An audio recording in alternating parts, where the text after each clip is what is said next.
sebuah kekeliruan bahwa new normal atau adaptasi kebiasaan baru adalah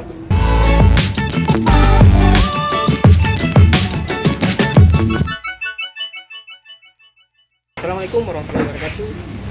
Pada siang kesempatan hari ini saya dengan tim Politekes Kota Ternate setelah pembagian masker di Kota Tidore Kepulauan. Pada saat hari ini saya bersama dengan Dr. Maraful Siri, salah satu akademisi sekaligus pemerhati kesehatan di Maluku Utara. Ya. Saat ini kalau kita sering baca di berita ataupun di media sosial selain ngotot tentang new normal.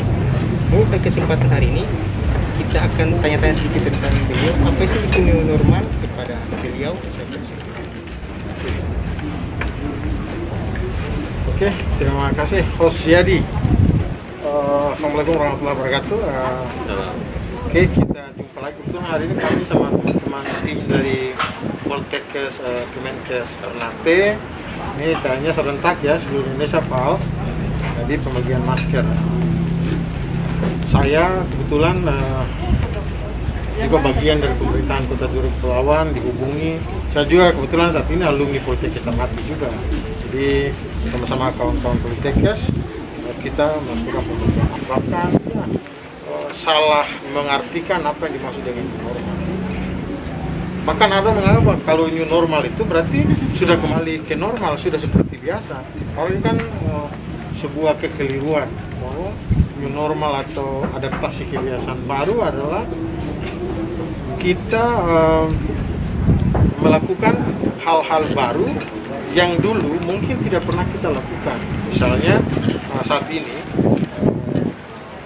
kita misal masker, saya Pak Al, Coach Yadi, kita memakai masker merah putih, kebetulan masih Agustusan ya. Kenapa kita memakai masker? Kan dulu jarang sekali kita memakai masker di tempat-tempat umum. Nah, saat ini kita memakai masker. Nah, itu yang dimaksud dengan adaptasi ke normal baru, yaitu kita mengubah kebiasaan lama yang tidak pakai masker, jarang cuci tangan, kita selalu berkerumun, artinya kita menjaga jarak.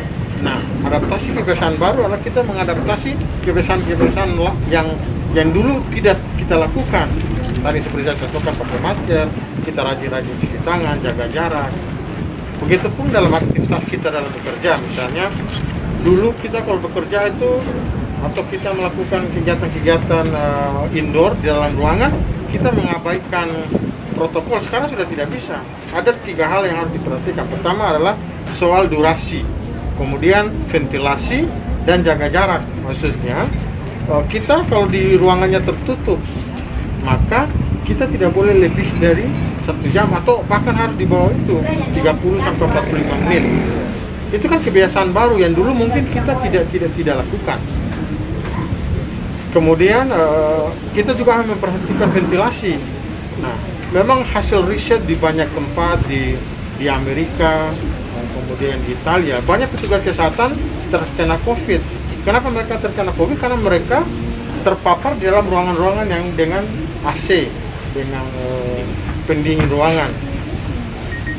Memang riset menunjukkan bahwa sampai 5 jam itu virus COVID itu bisa menyebar dalam ruangan. Jika ventilasinya tidak baik, maka potensi penularan kita justru semakin besar. Oleh itu, kita mengadaptasi new normal di tempat kerja juga adalah kita menjaga durasi waktu, kemudian kita juga melihat ventilasi ruangan, dan sekali lagi jarak aman ya 1 sampai 1,5 meter. Kita tetap berupaya untuk tetap menjaga jarak. Jika sudah memakai masker, kita menjaga jarak. Rajin cuci tangan, kalau kita dalam ruangan tidak terlalu lama, ventilasi ruangannya baik. Saya pikir itu kenormalan baru yang mau ditawarkan oleh pemerintah. Memang ini susah, ini bukan sesuatu yang mudah seperti yang kita bicara saat ini. Tidak hanya sekedar teori, ya kita cuci tangan, kita pakai masker. Tidak semudah seperti yang kita bicara, kita butuh perjuangan. Masyarakat Maluku Utara adalah masyarakat yang paternalistik, yang selalu melihat mencontoh pada tokoh-tokoh. Nah, dalam seminar nasional yang dilaksanakan oleh Dinas Kesehatan Provinsi Maluku Utara kan hasil risetnya menunjukkan bahwa soal ketokohan figur atau ketokohan pemimpin di daerah itu sangat mempengaruhi masyarakat mematuhi protokol kesehatan, sehingga para pemimpin di Maluku Utara, Tidore, Ternate, Jailolo, Bacan harus pemimpin itu harus menjadi contoh. Nah, yang menjadi masalah saat ini adalah pemimpin kita sudah tidak bisa menjadi contoh, membawa keluarganya di tempat umum tanpa memakai masker, tidak melakukan jaga jarak dan sebagainya. Sedangkan masyarakat kita ilmunya ada di mata dan telinga. Apa yang dia lihat, dia akan contohi pemimpinnya. Apa yang dia dengar, itu yang dia lakukan. Sehingga sebagai pemimpin lokal, kita harus bisa menjaga itu. Nah, terakhir ada hal yang ingin saya sampaikan. Bahwa kondisi kita saat ini, itu Maluku Utara ini,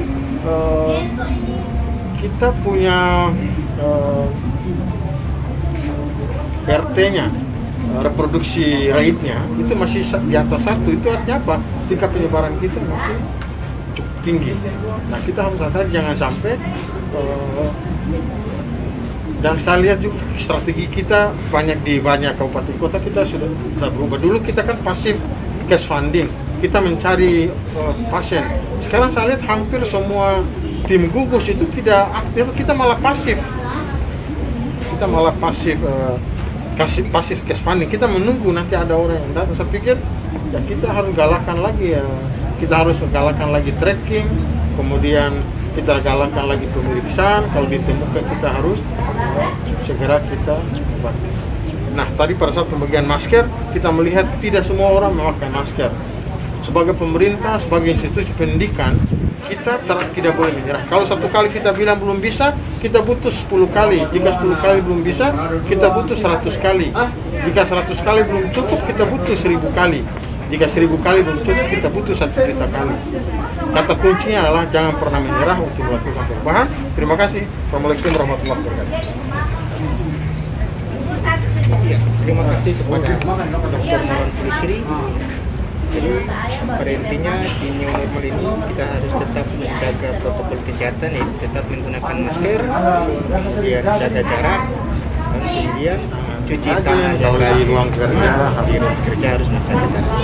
Oke, jadi untuk menanggapi new normal yang telah disampaikan itu, kemudian dari PDPK telah melaksanakan salah satu agenda yaitu pembagian masker. Kira pembagian masker Terima kasih.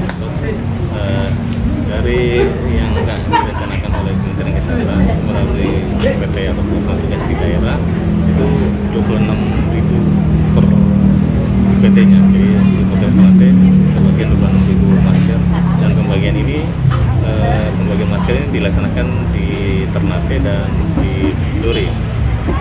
Pembagian ini secara serentak di seluruh Indonesia dilaksanakan oleh Pemprov DKI, dan ini merupakan agenda nasional, dan sebagai pelaksana tugas di daerah itu melaksanakan sesuai dengan arahan dari pusat. Yang perlu kami sampaikan ini adalah ayo sama-sama kita warga masyarakat untuk jangan kendor pakai masker, karena dengan masker ini masker untuk melindungimu dan masker melindungi. Oke, terima kasih.